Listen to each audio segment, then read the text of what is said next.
திருச்சபையால் அதிகாரப்பூர்வமாக அறிவிக்கப்படாத புனிதர்கள் பலர் இருக்கிறார்கள். அவர்களையெல்லாம் சேர்த்து நாம் கொண்டாட வேண்டும் என்று திருத்தந்தை அவர்கள் சொல்லுகிறார்கள்.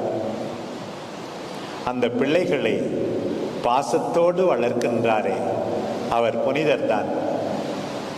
தன் குடும்பத்தை காப்பாற்ற அந்த அப்பா அம்மா ஒவ்வொரு நாளும் கஷ்டப்பட்டு வேலை செய்கிறார்கள், அவர்கள் புனிதர் தான்.